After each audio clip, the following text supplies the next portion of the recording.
नमस्कार, आप देखना शुरू कर चुके हैं लाइव सिटीज का विशेष कार्यक्रम सुबह की चाय। सुबह 8:30 बजे। आज तारीख है 17 अक्टूबर और दिन है शुक्रवार। आज बिहार विधानसभा चुनावों को लेकर पहले फेज का नामांकन का यानी कि नॉमिनेशन पर्चा दाखिल करने का अंतिम दिन है। सैकड़ों प्रत्याशी आज नामांकन करेंगे। तमाम सीटों से आज बड़े पैमाने पर नामांकन किया जाएगा। वहीं आपको बता दें कि एनडीए में सभी विधानसभा क्षेत्रों के लिए प्रत्याशी पहलवानों को मैदान में उतार दिया है। नीतीश कुमार को लेकर अमित शाह का बड़ा बयान भी सामने आया है। आधी रात तक अमित शाह ने बड़ी बैठक भी ली है। चुनावों को लेकर बड़ी बैठक मानी जा रही है। साथ ही साथ आपको बता दें कि प्रशांत किशोर ने सीमांचल में बड़ा खेला कर दिया है। साथ ही साथ आपको बता दें कि खेसारी लाल यादव और सूरजभान सिंह की पत्नी मोकामा और खेसारी लाल यादव खुद छपरा से ताल ठोकेंगे। आरजेडी के दो मजबूत सिपाही हैं और ताल ठोकेंगे। देखने वाली बात होगी क्या कुछ होता है। वहीं आईपी गुप्ता भी विधानसभा का चुनाव लड़ेंगे। सबसे पहले सर, आज अंतिम दिन है। देखिए, तमाम प्रत्याशी निश्चित रूप से जब चुनाव धीरे धीरे अपने अंतिम पड़ाव की ओर बढ़ता हुआ दिखाई पड़ रहा है, क्योंकि प्रथम चरण का जो चुनाव है विधानसभा का, उसका आज नॉमिनेशन का अंतिम दिन है। तो इस लिहाज से समझ लीजिए कि अब जो आपको समीकरण हम जो बात करने जा रहे हैं, 121 सीट है प्रथम चरण के चुनाव में, फर्स्ट फेज के चुनाव में। फर्स्ट विधानसभा का जो पहले चरण का जो चुनाव का आज अंतिम दिन है, उसमें 121 विधानसभा सीट पर आपको नामांकन खत्म होता हुआ दिखाई पड़ेगा, समाप्त होता हुआ दिखाई पड़ेगा। उसके बाद प्रत्याशी 121 वाले जो भी हैं, अब डोर टू डोर जाकर के कैंपेन करेंगे, घर घर का दरवाजा खटखटाएंगे और अपने संबंध में बताएंगे। यह प्रथम चरण का बात है। तो ये एक बात समझ लीजिए कि यह जो एनडीए है, राष्ट्रीय जनतांत्रिक गठबंधन है, उसके तमाम घटक दल, जो 5 पांडवों की बात कही जाती है, उसकी तमाम सूची जो है सो आम पब्लिक डोमेन में है, हमारे आपके बीच में है, और तमाम कद्दावर चेहरे आपको दिखाई पड़ रहे हैं। कई सीटों पर अदला बदली भी हुई है, कई सीटों पर फेर बदल हुआ है, सिटिंग गेटिंग गो नहीं हुआ है। कई विधायकों का टिकट काट दिया गया, मंत्री तक के टिकट काट दिए। वही हम कह रहे हैं कि वो सिटिंग गेटिंग गो नहीं हुआ है। तो ऐसे में आप देख रहे हैं कि और कई सीट पर तो ऐसे हुए हैं एनडीए में जो कि आपको चौंकाने वाले आपको प्रत्याशी दिखाई पड़ रहे हैं। तो यह एनडीए निश्चित रूप से, और विशेष करके हम बात करेंगे लोक जनशक्ति पार्टी रामविलास में, उसमें भी आप जो देखिएगा कि जो चिराग पासवान की पार्टी है, उसमें भी कई सारे चौंकाने वाले नाम आपको दिखाई पड़ेंगे। तो यह आपको देखने और समझने वाली बात है कि इस बार एनडीए पूरी तरह से मुकम्मल तौर पर तैयारी करती हुई दिखाई पड़ रही है। दूसरी तरफ आपको महागठबंधन जो इंडिया ब्लॉक है, उसमें उहापोह की स्थिति बनी हुई है, खींचतान रस्साकसी जारी है। तो ये एक बड़ी आपको बात समझने वाली है कि एनडीए क्या कर रहा है और महागठबंधन में क्या। एनडीए ने तो सभी प्रत्याशियों को लेकर ऐलान कर दिया। अमित शाह खुद बिहार में है, 3 दिवसीय दौरे पर हैं और बैठक कर रहे हैं।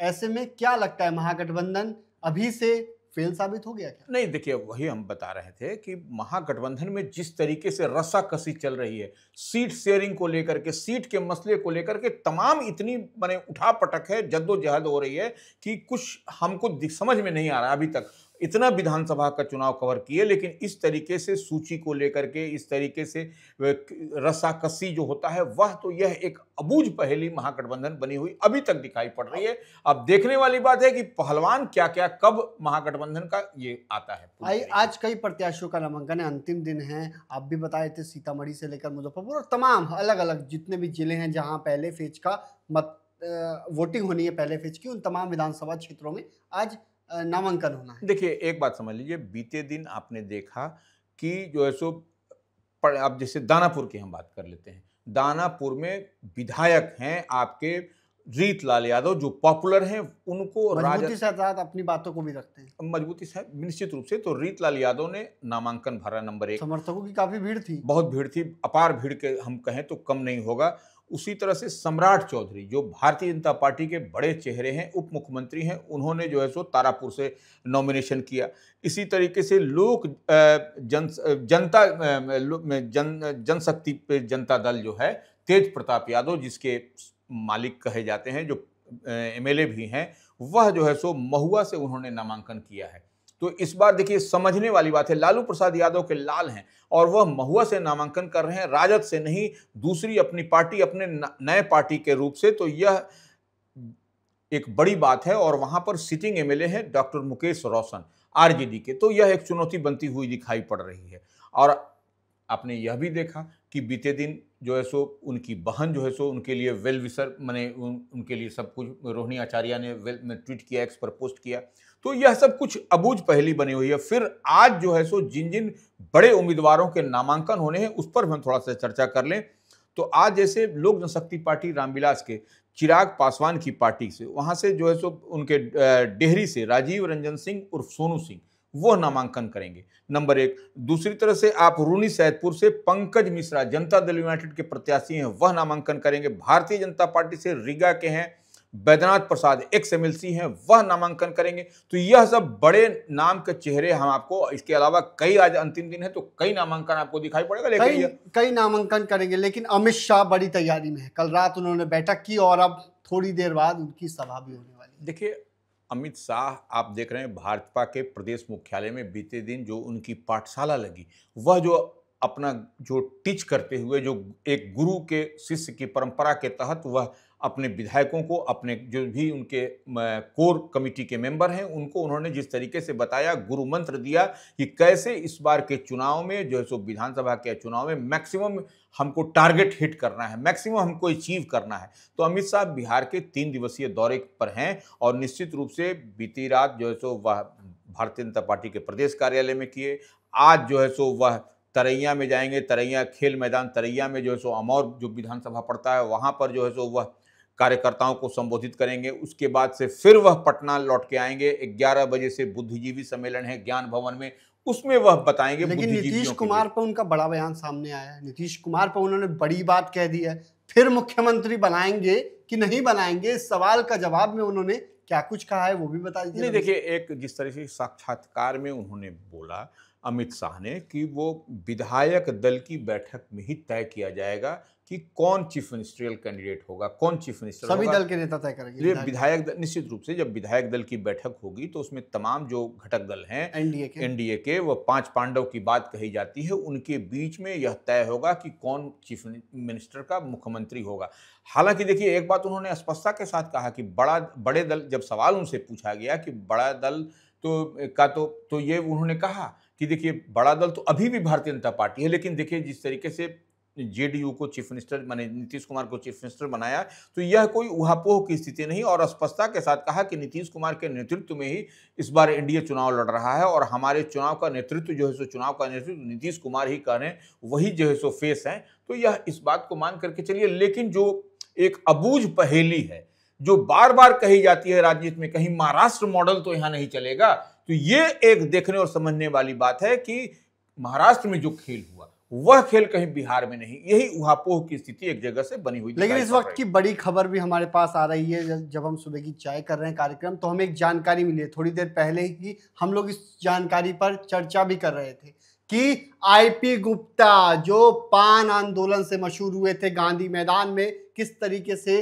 भारी भीड़ देखने को मिली, गांव गांव गए थे, हर जिलों में उन्होंने रैली की थी। आईपी गुप्ता बिहार विधानसभा का चुनाव लड़ रहे हैं, महागठबंधन से लड़ रहे हैं, ऐसी बातें हैं। नहीं, निश्चित रूप से देखिए आईपी गुप्ता सहरसा से जो बात छन करके आई है कि वह सहरसा से महागठबंधन के प्रत्याशी होंगे, उनके सामने जो है सो एक बात समझ लीजिए, भारतीय जनता पार्टी के आलोक रंजन झा होंगे, दूसरी तरफ एक्स एमएलए आपको किशोर कुमार मुन्ना जो जनसुराज प्रशांत किशोर की पार्टी के जो हैं वह उम्मीदवार होंगे। तो यह वहां पर देखने वाली बात होगी कि महागठबंधन के जो प्रत्याशी हैं आईपी गुप्ता वह और आलोक रंजन झा भारतीय जनता पार्टी के और जनसुराज के किशोर कुमार मुन्ना के बीच में ट्रायंगुलर फाइट होता है या क्या होता है, क्या स्थिति परिस्थिति बनती है, यही देखने और समझने वाली बात तो देखने और समझने वाली बात होगी क्या कुछ होता है। लेकिन इस वक्त की और एक और बात हम बता दें, क्योंकि कल रात ही तेजस्वी यादव के साथ खेसारी लाल यादव की प्रेस कॉन्फ्रेंस हुई थी, उन्हें पार्टी में शामिल कराया गया था और फिर लालू यादव के साथ तस्वीर आती है